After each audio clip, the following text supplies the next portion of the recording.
कहानी ना केवल मेरी है, ना इनकी है, ना आपकी है, ना आपकी है। ये कहानी हम सब लोगों की है। तो एक आदमी था जिसकी 4 वाइफ थी, 4 बीवियां थी। कितनी बीवियां थी? चार। तो पहली बीवी से वो बहुत ज़्यादा आकर्षित था।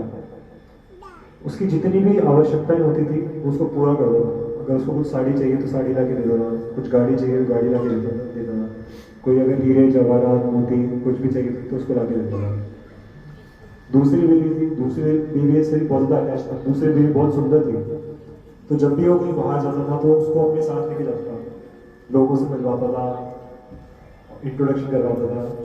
जहाँ भी जाता था उसके साथ जाता था क्योंकि बहुत सुंदर थी। तीसरी बीवी थी, तीसरी बीवी से भी बहुत ज़्यादा आकर्षित था। अगर कोई भी उसको अपने काम में कोई कंसल्टेशन चाहिए, कुछ भी कहीं समस्या उसको आ रही है, कंसल्टेशन चाहिए, भले ऑफिशियल वर्क में हो या घर के कोई वर्क में हो, तो उसने कंसल्टेशन लेता था वो, तो उससे बहुत अटैच था। लेकिन जो चौथी वाइफ थी, चौथी उसकी जो बीवी थी, उससे वो इतना आकर्षित नहीं था, वो उसको निगलेक्ट करता था। तो धीरे धीरे समय बीतता गया, धीरे धीरे समय बीतता गया, वो बूढ़ा होता गया और धीरे धीरे उसका अंतिम समय आ गया। बीवी के पास गया। कौन सी बीवी के पास गया? पहली बीवी के पास गया, जिसको वो सारी नेसेसिटीज प्रोवाइड करता था। तो पहली बीवी के साथ पास जाके बोलता है कि देखो भाग्यवान, हमने इतना समय साथ में गुजारा है और अब मैं अपनी जीवन की अंतिम चरण में जाने वाला हूँ, जिसको कहते हैं मृत्यु। वो है मृत्यु। तो अपनी पहली बीवी से कहता है कि देखो भाग्यवान, मैं अपनी लाइफ के अंतिम चरण में जा रहा हूँ और मैं चाहता हूँ कि आपसे निवेदन करता हूँ कि आप मेरे साथ चलें। तो पहली बीवी तो मना कर देती कि मैं तो नहीं जा पाऊंगी, मैं तो यही रहूँगी। तो उसका हार्ट, उसका जो दिल है एकदम विदीर्ण हो रहा था। इतना उसको नेसेसिटीज प्रोवाइड करी, सारा उसका खर्चा पानी सब कुछ करा, इतना ध्यान रखा, तो वो तो मना कर दी। दूसरी बीवी थी। दूसरी बीवी कैसी थी? जो बहुत सुंदर थी। दूसरी बीवी जो बहुत सुंदर थी, उससे भी जाके बोला कि देखो भाग्यवान, मैं मरने जा रहा हूँ, तो क्या तुम मेरे साथ चलोगी? तो बोलती है मैं तो नहीं चलूँगी, देखो आप तो आप चले जाएंगे तो उसके बाद मैं किसी और से शादी कर लूँगी और उसके साथ चल जाऊँगी। तो उसने भी मना कर दिया। ये सुन के उसका हार्ट एकदम फिर से विदीर्ण हो गया। तीसरी बीवी के पास जाता है, तीसरी बीवी से पूछता है। तीसरी बीवी कौन थी जो उसकी क्या मदद करती थी? कंसल्टेशन। हाँ, सब कुछ मैनेज करने में, कार्यकलाप में सब कुछ मदद करती थी। उसके पास जाके बोलता है देखो भाग्यवान, क्या तुम मेरे साथ चलना चाहोगी? तो वो कहती है कि देखो मैं आपके साथ शमशान घाट तक चल सकती हूँ, उसके बाद तो मैं नहीं चल पाऊंगी। वो भी मना कर देती है। तो अब तो उसका कंप्लीटली जो होप्स है सारी उसकी टूट जाती है सबसे लेकर। लेकिन फिर भी वो सोचता है कि चलो एक बार मैं चौथी बीवी से पूछ ही लेता हूँ। हालांकि उसे उम्मीद तो नहीं थी, लेकिन वो सोचता है कि मैं पूछ लेता हूँ। तो चौथी बीवी के पास जाके बोलता है कि भाग्यवान, माफ़ करना कि मैंने तुम्हें जीवन में कभी ध्यान नहीं दिया, लेकिन तुमसे एक छोटा सा निवेदन है। क्या तुम मेरे साथ मृत्यु के पश्चात मेरे साथ चलना चाहोगी? तो इमीडिएटली वो बीवी क्या कहती है? जी बिल्कुल स्वामी, मैं चलूँगा। तो उसी तरीके से हम सभी लोगों का जीवन है। हम सभी लोगों के जीवन में भी 4 हमारी बीवियाँ, 4 वाइफ हैं। पहली बीवी है ये शरीर, जिसको हम सारी जितनी भी नेसेसिटीज़ हैं, रोटी, कपड़ा, पानी, मकान, खर्चा, मेकअप चाहिए मेकअप लगाएंगे, अच्छी साड़ी चाहिए अच्छे कपड़े पहनाएंगे उसको, हाँ, अच्छा भोजन चाहिए अच्छा भोजन खिलाएंगे उसको।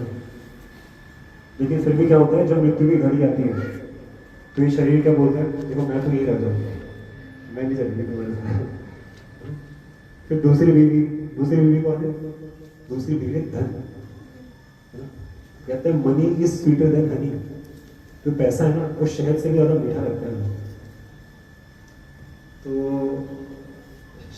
तो ये धन जो हमारे पास है, हम सभी लोगों के सामने जो है इसका प्रदर्शन करते हैं।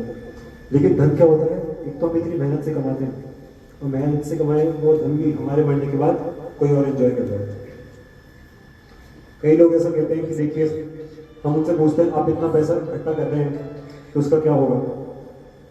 तो वो कहते हैं कि चलिए आप हमारे साथ तो नहीं जा पाएगा, ऑब्वियस सी बात है, हमारी शमशान के बाद तो हम सब के साथ तो धन जा नहीं सकता। तो कहते हैं, लोग कहते हैं कि हमारे जो है वंशज हैं वो उनके काम करेंगे। देखिए सोचने की बात है, अगर हमारे वंशज ना अगर इतने अच्छे गुणवान नहीं हैं तो कितना भी हम धन छोड़ के जाएं सब व्यर्थ हो जाएगा। और अगर हमारे जो वंशज हैं गुणवान हैं तो उनको उनके लिए छोड़ने की जरूरत नहीं है, वो खुद कमा के भी खा सकते हैं। तो इस धन के पीछे जिसको उसने इतनी मेहनत से अर्जित किया, सबके सामने इसका प्रदर्शन किया, हमारे जाने के बाद क्या होगा, कोई और इस धन को एंजॉय करेगा। तो दूसरी बीवी जो धन है वो भी हमारे साथ ही रहेगा। तीसरी बीवी कौन है? तीसरी बीवी है हमारे रिश्तेदार, हमारे दोस्त, जिन लोगों के साथ हम रहते हैं, घूमते हैं, खाते पीते हैं, एंजॉय करते हैं। तो वो भी हमारे साथ खाते जा सकते हैं, केवल शमशान काटते जा सकते हैं, उसके बाद वो भी नहीं जा पाएंगे। तो हमारे शास्त्र कहते हैं देहापत्र करत्र दिशु आत्मसैन्येषु सत्सु अपि प्रमत्तः तस्य निधनम पश्यन्नपि न पश्यति। बहुत ही मतलब शास्त्र जो है ना हमें एक बड़े ऐसा समझिए कि दिल पे पत्थर रखे शास्त्र हमें ये चीज समझाना चाह रहे हैं। क्या? देहापत्र करत्र दिशु आत्मसैन्येषु सत्सु अपि। कहते हैं कि एक आदमी को अगर लगता है कि जो मेरे बीवी हैं, मेरे बच्चे हैं, मेरे रिश्तेदार हैं, मेरे दोस्त हैं, ये मेरी सेना है, जब भी मेरी लाइफ में कोई संकट आएगा ना तो ये मुझे बचाएंगे। लेकिन मृत्यु के समय पे कौन बचा पाता है? कोई नहीं बचा पाता। ना तो वो हमें बचा सकते, ना हम उनको बचा सकते मृत्यु से। तो शास्त्र कहते हैं प्रमत्तः तस्य निधनम पश्यन्नपि न पश्यति।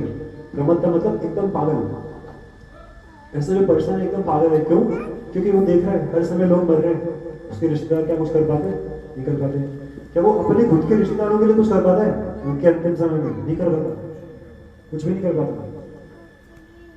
तो ये जो रिश्तेदार हैं, दोस्त हैं, जिनके साथ हमने इतना समय दिया, इतना एनर्जी दी हमारी, वो भी केवल शमशान घाट तक हमारे साथ जा सकते हैं। लेकिन जो चौथी बीवी है, जो हमारी खुद की आत्मा है, वो शरीर आफ्टर शरीर हमारे साथ जाती है। कहते हैं देही नो, भगवत गीता में भगवान कृष्ण कहते हैं सेकेंड चैप्टर के 13वां श्लोक है, देही नोस्मिन् यथा देहे कौमारम यौवनम जरा तथा देहांतर प्राप्ति धीरस्तत्र न मुह्यति। तो कहते हैं कि, और एक श्लोक आता है कि वासांसि जीर्णानि यथा विहाय नवानि गृह्णाति नरो कराणि तथा शरीराणि विहाय जीर्णानि अन्यानि संयाति नवानि देहि। तो कहते हैं कि जैसे हमारे कपड़े फट जाते हैं, जैसे मान लीजिए आपके कपड़े फट गए तो आप क्या करेंगे बताइए? नए कपड़े नहीं है ना। तो उसी तरीके से जब हमारा ये जो शरीर है, ये शरीर का एक यंत्र के जैसे है, एक इंस्ट्रूमेंट के जैसे है। जैसे हमारी गाड़ी है, गाड़ी पुरानी हो जाती, खराब हो जाती है, एक टाइम बाद उसके जो पुर्जे हैं काम नहीं करते, तो हम उसको बेच के नई गाड़ी खरीद लेते हैं। तो उसी तरीके से जो शरीर है ना, ये शरीर भी गाड़ी के जैसे है। जब भी गाड़ी खराब हो जाती है तो आत्मा क्या करती है? पुरानी गाड़ी को छोड़ के नई गाड़ी ले लेती है, बस इतना सा फायदा है। तो देहि नोस्मिन् यथा देहे कौमारम यौवनम जरा तथा देहांतर प्राप्ति धीरस्तत्र न मुह्यति। तो एक बच्चा है, जैसे सपोज हमारे प्रभु जी हैं, तो अभी सपोज कितने साल के हैं? 9 साल के हैं। तो आज से मान के चलिए सपोज 12 साल बाद, जैसे अभी दिखते हैं, सुंदर से दिखते हैं, तो 12 साल बाद शरीर एकदम बदल जाएगा। जिस तरीके से दुनिया को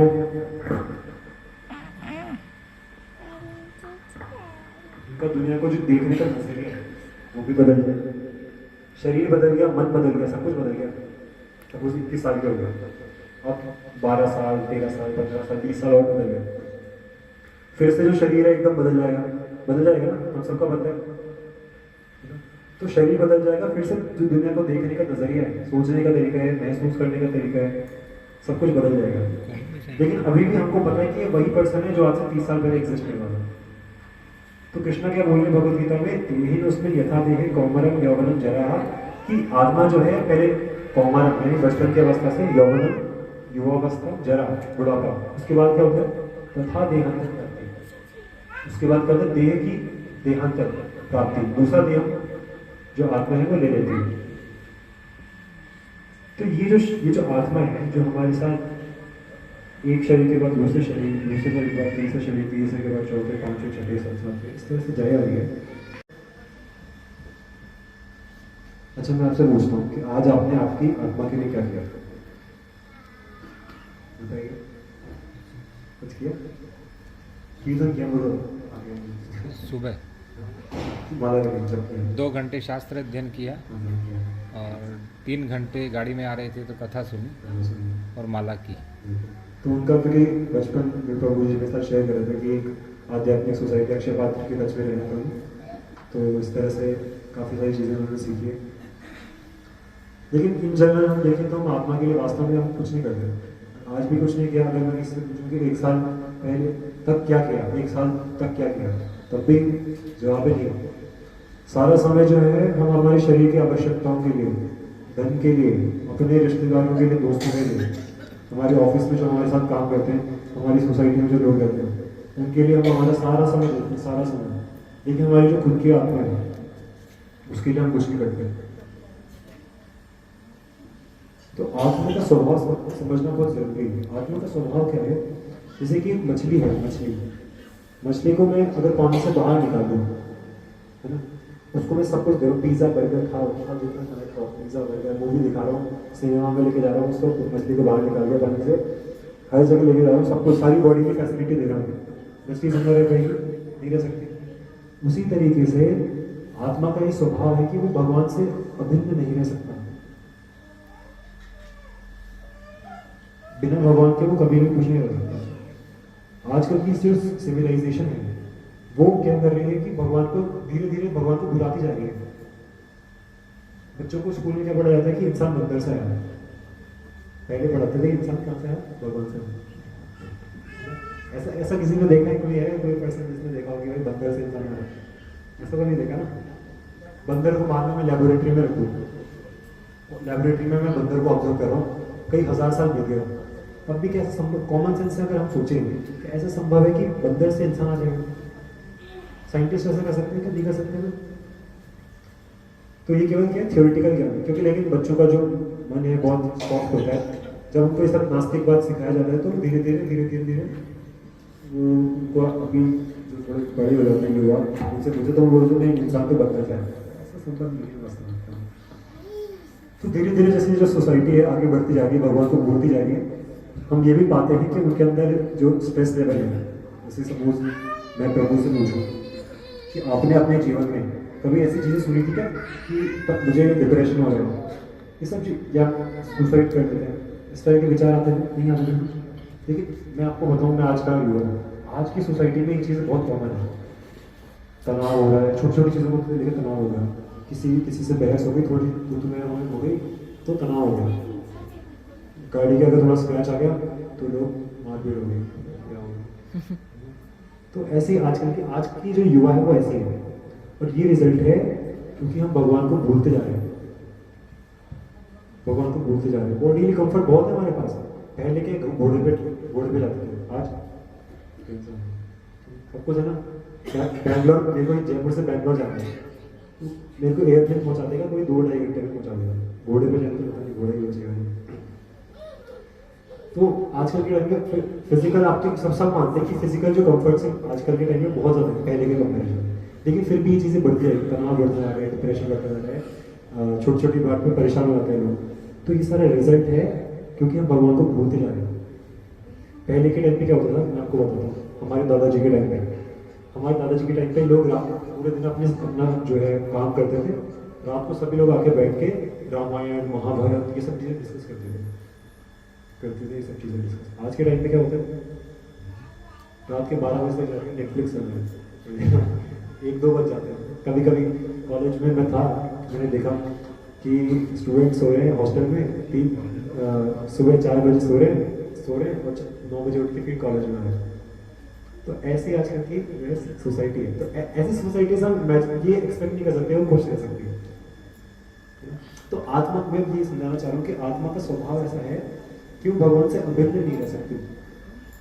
अभी के समय पे क्या हम अपना भगवान के साथ रिश्ता भूल जाए, तो रिश्ता रिवाइव करने के लिए अलग अलग विधियाँ होती थी। जैसे अभी कलयुग चल रहा है, पहले सतयुग था, उसके बाद त्रेता युग आया, फिर द्वापर युग आया। तो हर युग में अलग अलग विधि होती थी ये समझने के लिए कि मेरा भगवान के साथ संबंध क्या है। तो बताते कृते ध्यायते विष्णु त्रेतायाम यजतो मुखे द्वापरे परिचर्यायाम कलौ तद्धरि कीर्तन। कृते ध्यायते विष्णु, कृते मतलब सतयुग, अगर सतयुग में मेरे को जानना है कि भगवान के साथ मेरा संबंध क्या है, तो क्या करना पड़ता था? घर से दूर जाओ, कई हजारों सालों तक तपस्या करो, जंगल में जाओ, घर परिवार छोड़ के जंगल में जाओ, तपस्या करो, कमर सीधी, गर्दन सीधी, आग वगैरह काम नहीं पता नहीं कहते, और इस तरह से कई हजारों लाखों सालों तक तपस्या करो, तब जाके भगवान के दर्शन करो। तो कृत्य यह ध्यायते विष्णु और त्रेतायाम यज्ञोमुखे। त्रेता युग में क्या होता था कि बड़े बड़े यज्ञ होते थे जिसमें बहुत सारा अन्न, सोना, हीरे, जवाहरात, मोती होता है। तो हम पब्लिक में क्या बांटते हैं? थोड़ा सा शरबत बांट दिया, हलवा बांट दिया, इस तरह से होता है। पहले क्या बांटते थे? सोना। अभी तो हमारे पास भी सोना नहीं है, हमारे पास खुद के पास पहनने के लिए नहीं है। लोग कहते हैं कि सिविलाइजेशन एडवांसमेंट हो रहा है। एडवांसमेंट कैसे हो रहा है? पहले के टाइम पे जो माता जी होती थी ना, तो हीरे जवाहरात सोना पहनती थी। आजकल के टाइम पे जो माता जी सब क्या प्लास्टिक के बैंगल्स, प्लास्टिक की ज्वेलरी पहनती, तो ये एडवांसमेंट नहीं है। तो त्रेता युग में क्या होता है? त्रेता युग में क्या होता है? बड़े बड़े यज्ञ होते थे जिसमें दान दिए जाते थे बड़े बड़े। और द्वापर एक परिचर्या आया। द्वापर युग में क्या होता था कि भगवान की जो अर्चा विग्रह है, जैसे मंदिर में हम देखते हैं ना भगवान का अर्चा विग्रह है, तो उसकी बहुत ज़्यादा बड़े स्केल पे वर्शिप होती थी। जैसे आज आप देखिए तिरुपति बालाजी, बहुत बड़ा, मतलब हर दिन आप वहाँ पे जाएंगे तो वहाँ पे हर दिन बड़े सेलिब्रेशन होते हैं। कई हाथी, कई घोड़े आते हैं, पालकी निकलती है भगवान की, लगभग हर दिन का ये शेड्यूल है, प्रसाद बढ़ते हैं। लेकिन अभी के टाइम पे सोचो, पहले के टाइम पे बहुत कॉमन था, कहीं सोसाइटी में ऐसे प्रोग्राम होते रहते थे। लेकिन अभी के टाइम पे हमारी कम्युनिटी में इतने बड़े प्रोग्राम करें संभव नहीं है। इतना समय हमारे पास नहीं है, हमारे ऑफिस में इतना काम होता है, ऑफिस से कोई 9 बजे घर पे आए तो ये सब संभव नहीं है, और शुद्धता भी संभव नहीं है। आजकल 1 लीटर घी लेते 1000 रुपये का, उसमें भी मिलावट है, पहले नहीं था ऐसा। तो कलयुग में पर्सन क्या करे? तो ये भगवान की बहुत ही बड़ी कृपा है कि कलो तरी कीर्तन। कलयुग में अगर आपको समझना है, आत्म साक्षात्कार करना है, भगवान के साथ अपना संबंध जानना है, संबंध जानने का नतीजा क्या है कि जितनी भी हमारी सोसाइटी, जितनी भी हमारी जो प्रॉब्लम्स हैं, mental problem, physical problem, emotional problem, intellectual problem, सारी प्रॉब्लम एकदम से सॉल्व हो सकती है सिंपली अगर कोई समझ ले कि मेरा भगवान के साथ रिश्ता क्या है। प्रसादे सर्व दुखाना हानि रस्व जाएंगे। कृष्ण बताते हैं कि अगर मुझे किसी को मेरी कृपा मिल जाती है, हानि रस्व जाएगी, यानी जितनी भी उसकी प्रॉब्लम्स है सब एकदम से सॉल्व हो सकती है। तो ये नतीजा है अगर कोई भगवान के नाम का जप करता है, भगवान के नाम का कीर्तन करता है।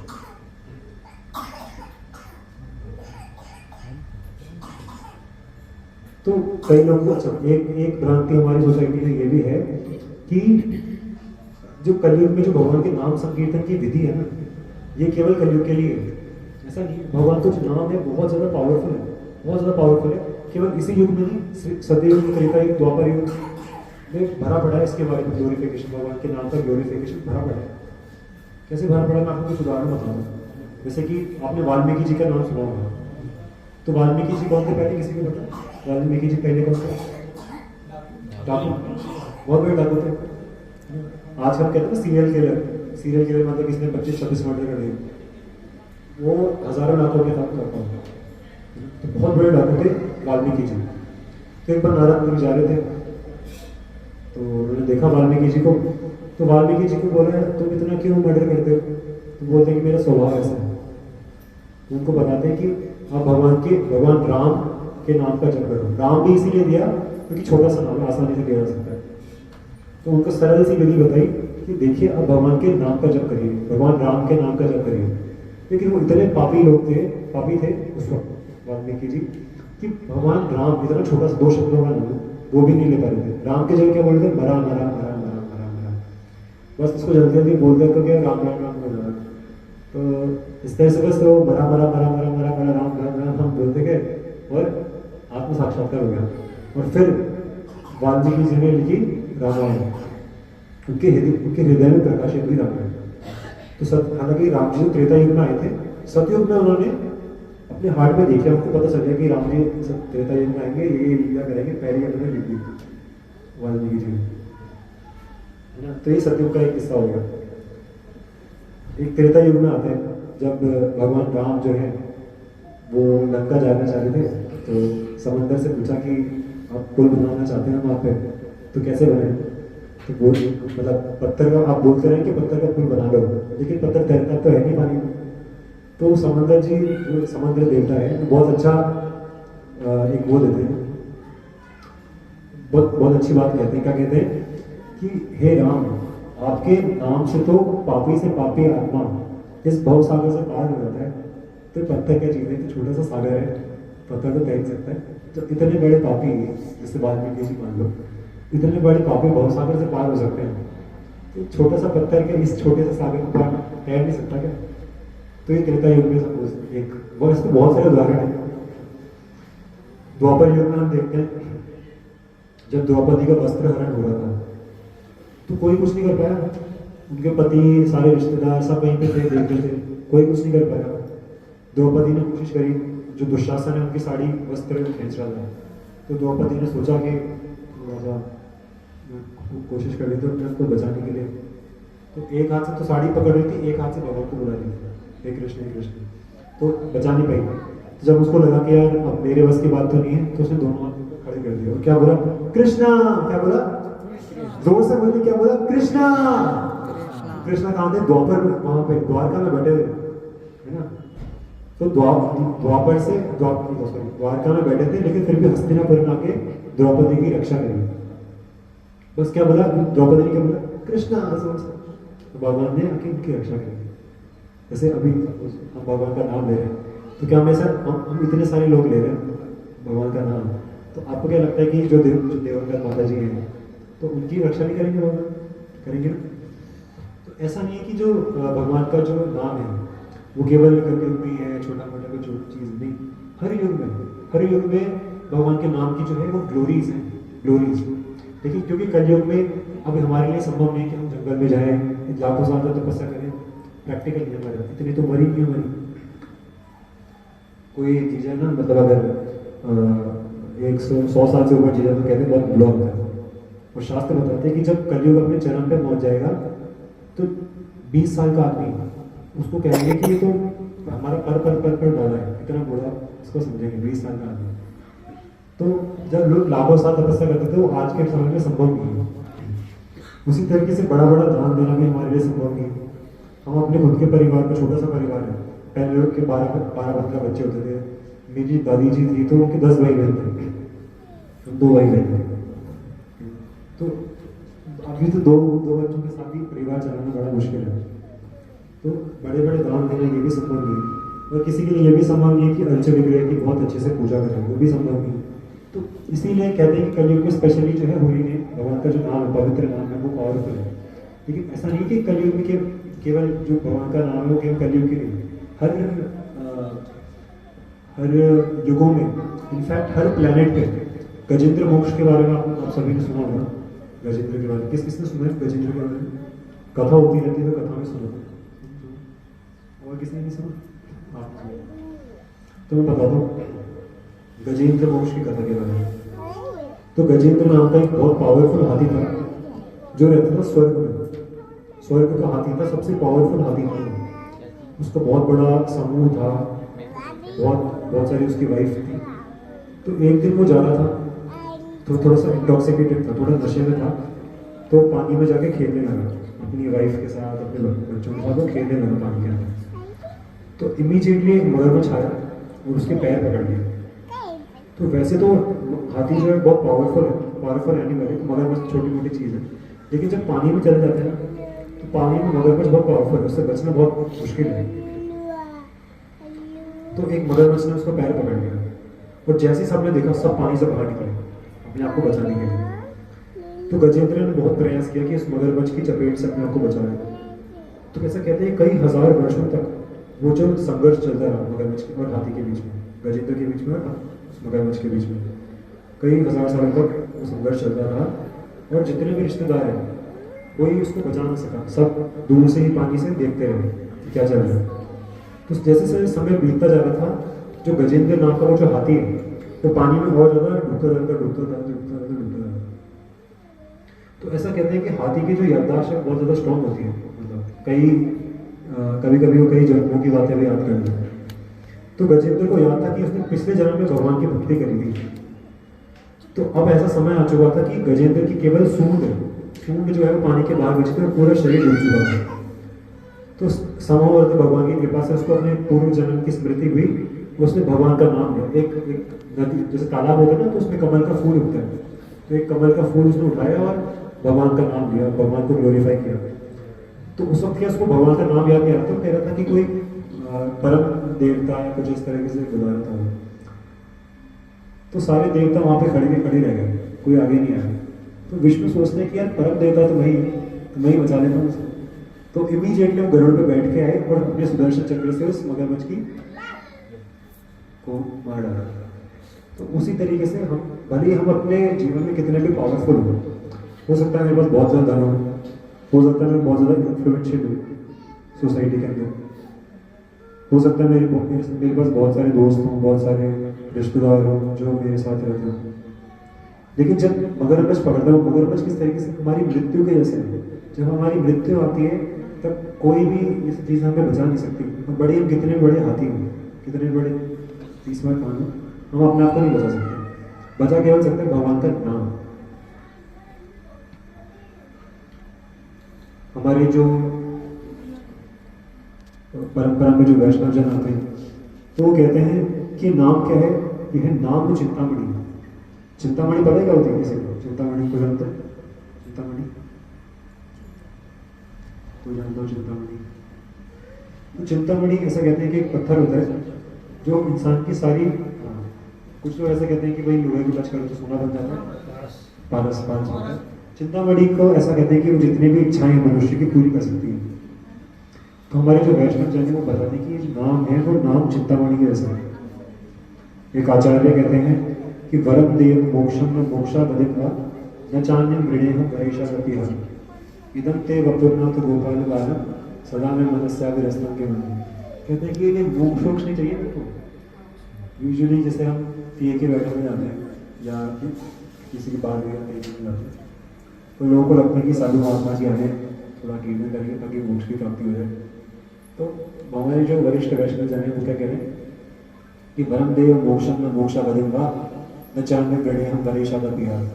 क्या कह रहे हैं कि मेरे को ये मोक्ष नहीं चाहिए, मेरे को ये धन दौलत नहीं चाहिए। क्या कह रहे हैं? इदम ते वपुर्नाथ गोपाल बालम सदा में मनस्याभिरस्तम के मन। मुझे ये भगवान, मुझे आपका जो बाल स्वरूप है, जो सुंदर बाल स्वरूप है, वो चाहता हूँ कि मैं हमेशा मेरे हृदय में विराजमान रहे। आपकी जो लीलाएं हैं वो मेरे हृदय में विराजमान रहे। कहना चाह रहे हैं कि भगवान मुझे अपनी भक्ति दीजिए। तो अगर कोई भगवान के नाम पर जप भी करता है ना तो ये मोक्ष तो छोटी मोटी चीज़ें भगवान ऐसे दे देते हैं, ऐसे दे देते हैं, लेकिन भक्ति नहीं देते, भक्ति नहीं देते वैसे। क्यों? क्योंकि भक्ति दे दी ना तो भगवान को भक्त अपने वश में कर सकता है। भगवान सोचते हैं क्या देना ना दे। तो ये ग्लोरी है भगवान के नाम की। तो कोई भगवान के नाम पर जप करता है सिंसियरली तो ये मोक्ष तो मिल जाती है, भक्ति भी मिल सकती है अगर हम सिंसियरली भगवान से प्रार्थना करें। तो इसीलिए आप सभी से निवेदन है कि क्या समय हो रहा है? अभी है समय। तो हम एक छोटा सा कीर्तन करेंगे, छोटा थोड़ा सा लंबा चलेगा। तो